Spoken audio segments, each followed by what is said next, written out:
For this video, I bought a book online called Common Scams, and that book still hasn't arrived in the mail yet.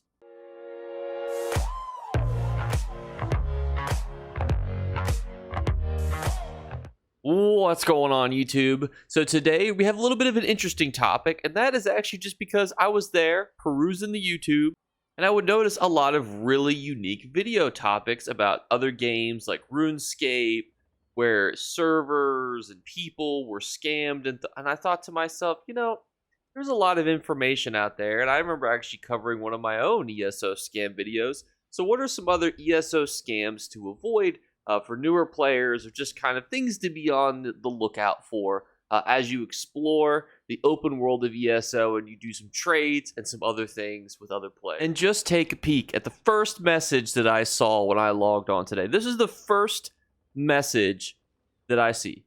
Some dude pretending to be Tamriels Depot with, let's take your bet on how much gamer score they have, 45, and they're basically offering to buy a bunch of things at about half their value. Actually, and some of these things are at about 10% of their value. So the reason why this is obviously not necessarily a scam in the traditional sense, but it is something that I want everyone to look out for, is that some of these items are 25% of their value, some of them are 10% of their value, and at best, they're half of their value. So when you see these messages, be on the lookout for them, because it's just not worth doing. Anyone and their mom is going to give you more than 2K for a draw wax, even when their maximum prices are sometimes 4K on the open market. I know that they're exceptionally cheap on Xbox.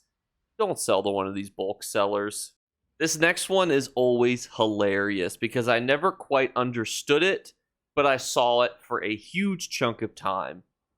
Unfortunately, because Microsoft has been able to crack down on macros, you don't have to necessarily worry about what that means. It basically is just, it's easier to catch people doing repetitive inputs and cheating, not seeing this scam as much. Plus, this was an exceptionally annoying one. So you're probably like, well, how did it go? And it would start out something like this.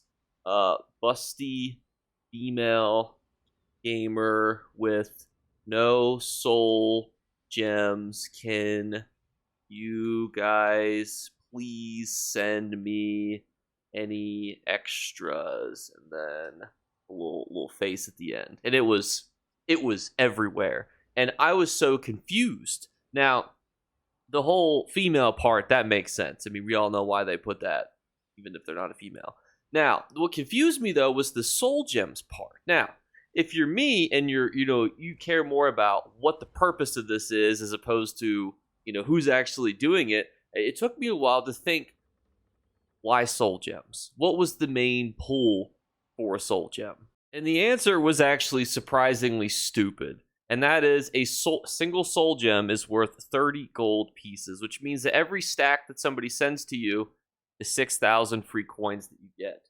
And in each zone, when this scam first started, people were sending whole extra stacks of soul gems, which means that they could make a pretty good chunk of gold per hour. Now, I don't know if this was like a bot farm that was doing this, or if this was some sort of cheeky gold making method from a player, if this was some sort of bot that was just trying to sell gold for US dollars, but it was weird, and it was prevalent for the most longest amount of time that I had ever saw. You would see this person every day for months, and she almost got a dedicated video. She almost got a dedicated video because, I mean, their name was, like Miss Busty Gamer, and then you can imagine what her profile picture looked like. It was almost looked like an OnlyFans promo, and she was just trying to suck the innocent soul gems out of weak-willed individuals or kind-hearted individuals who didn't understand why this level 3 character was just dying so often. We're like, just give them more soul gems. They can't even respawn this poor person.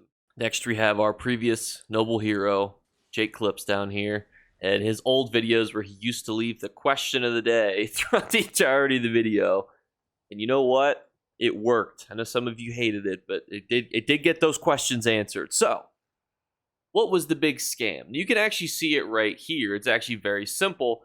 People were essentially selling Alliance spell drop potions, or just potions in general, and trying to mask them as level 10 to 19. Now, there was conversations in the comments below as to, well, some people might want to utilize the level 10 to 19 potions and yada yada yada. The other piece of this scam too that was really unique is that people were basically advertising in zone chat, usually after events like Mid-Year Mayhem. They were selling, bunches of spell potions and stuff.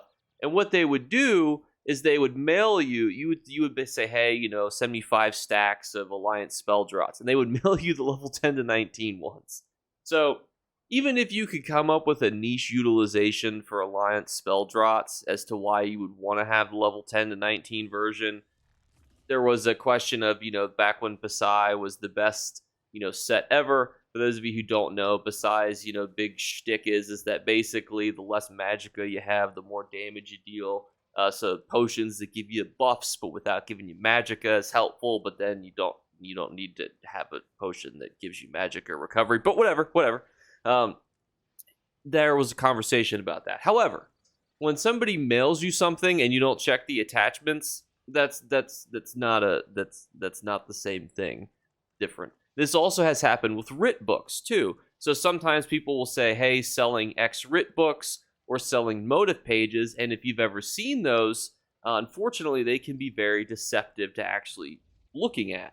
You have to actually scroll over to look to see if that's the same writ that was advertised, which a lot of people don't do. Next one is also exceptionally common with people with low gamer score. For those of you who don't know, if you're not an Xbox gamer, a gamer score is basically like how many achievements you have. But this is just my achievements for ESO. So when we saw that little rapscallion with 45 earlier, that meant that he had gotten 45 achievement points from every game he played. So basically, it was a brand new account. Is basically the heads and tails of it. So a lot of times what you'll run across too is people will say things like, willing to sell crowns, totally legit, have 10k at 80 gold per. And you think, well, that's an amazing deal. And then you click on their profile and you're like, this is a brand new account. And sometimes what they'll do is they'll say things like, oh, well, I came from PC, I'm just trying to get a little bit of gold. But you're always like, well, that's such a cheap rate to sell at. And they always want you to send gold first, even if like you're a completely established, ESO player. Mind you, and we'll get into this a little bit later, it's illegal to scam people for crowns or gold, which means that if I did it, I'd be risking my whole account for what? 1 million gold? 500k gold? What would be the point of that? But yet, them on a brand new account who has nothing to lose wants you to send the gold first. So that's basically the heads and tails. So if I was to sell crowns to you right now, for example, one of us, you would reach out to me, say I'm the seller. This is the crown seller here. You would say, hey, Jake, I want to buy the any race, any alliance bundle. And then one of two things will happen first. I will either gift it to you, and then you will give me the gold, or you'll give me the gold, and then I'll gift it to you. Or, we might do some weird 50-50 split where you give me half the gold, and then I give you the thing. Right? That simple. They will never want to do it in the way where you get the item first, because generally they don't have any crowns, so they can't give you anything. And that has what's caused this scam, because you can actually report players for this. And I highly encourage you to. If there's anyone that's scamming, go to the help section and then go to customer service and report them, especially if they're using a main account. But that's why most of the time they're a brand new character. And I don't know necessarily the equivalent of PlayStation and Steam as to how you can spot new accounts, but generally that's what they're going to be using, is a brand new account, because accounts on Xbox are free to make. And if one of your accounts owns ESO, they can all play ESO. So you can basically act like a hooligan on the other ones and not get in trouble on your main one.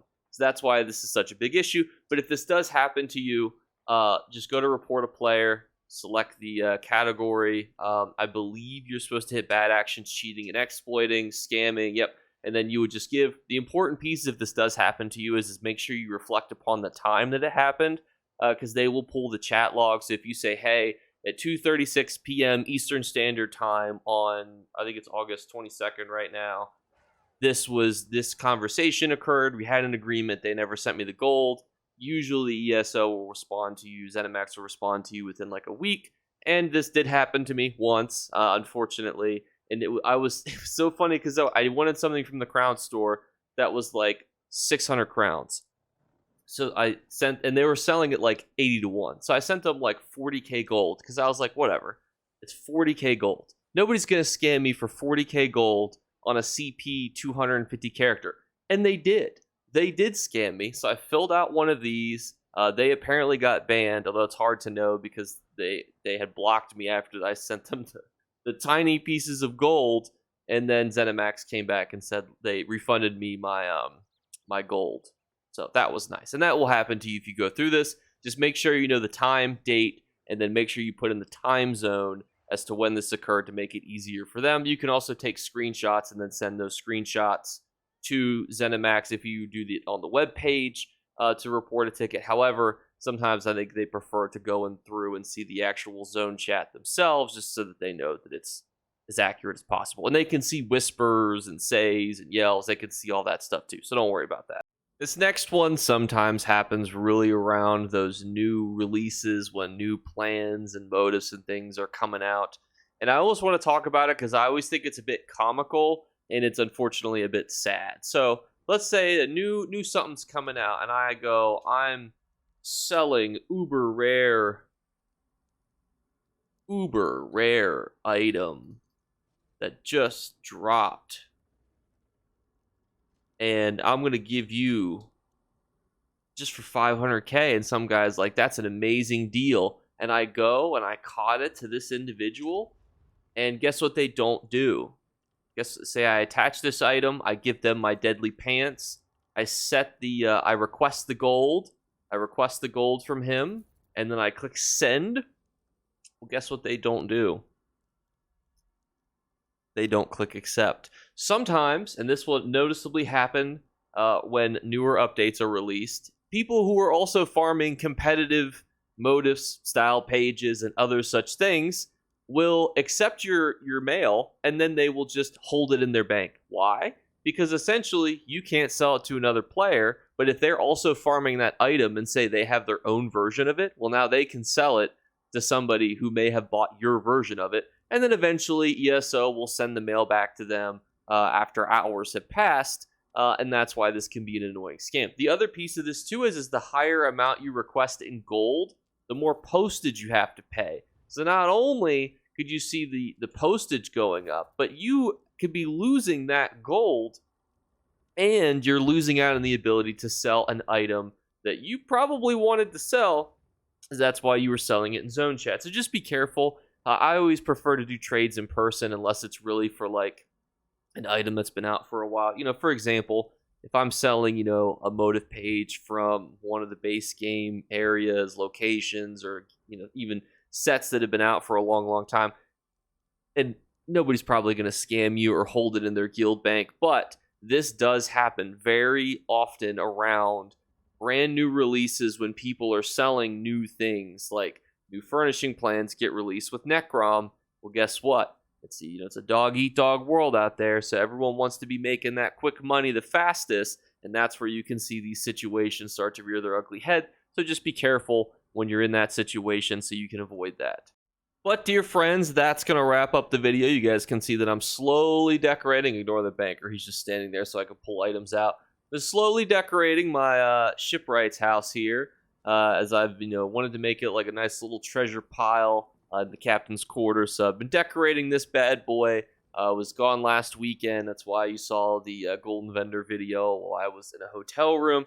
So happy to be back. Glad to be making these videos again. I've got a lot of suggestions from you guys. If you guys have suggestions for videos, keep putting those in the comments, because what I do is I screenshot them and I put them into a file and I slowly start weaving through those ideas. Or if I feel like another content creator has done a really good job on that video topic, or I'm just not confident about that topic. For example, never really used a PvE tank in any sort of trial capacity or really any sort of like harder 4-man content. But sometimes when people ask for tank suggestions, I say, hey, go watch the Tank Club, go to this resource, go to this web page. And if I feel like I can do a good topic on it, if I feel like I can kind of touch upon some good points for you, then I will do that in my own video. So I love your comments. And as a reminder, we're doing our 3 giveaway drawings: 1 random like, 1 random subscriber, and then a random word/audio cue will be flashed upon the month. It's August 22nd, which means it's not in this video. It'll probably be in a video coming very soon. So that's my way to incentivize you to watch videos of mine, because, I like it when you guys watch, the videos and stuff. So thank you guys so much again for watching, and I'll catch you later. Bye, guys. Better remember to like and subscribe to Jake Clips. Or you should. I might have to pluck your eyes if you don't. Or, better yet, I'll skip rope with your entrails. Do it now. Subscribe. Ta-ta. Off with you. Post-outro Jake here, just to address that ongoing controversy of my hair color. Just wanted to point out that it is, in fact, blonde. I know every so often somebody will say something like, Jake, you're my favorite Irish content creator. Love your red hair. And I'm always like, well, unfortunately, my hair is blonde. Sorry to disappoint you guys, but I always feel like I have to touch upon it because it gets mentioned every so often. So here you guys can see it a little bit better. And thank you guys again for stopping by. Here's the cat. She's recovering from her surgery. She's in, snuggles and sleep mode, which is probably a good sign because they told me to make sure she's not running and jumping too much, which, if you've ever owned a cat, can be very hard sometimes to prevent. So thank you guys so much again for watching, and I'll see you later. Bye, guys.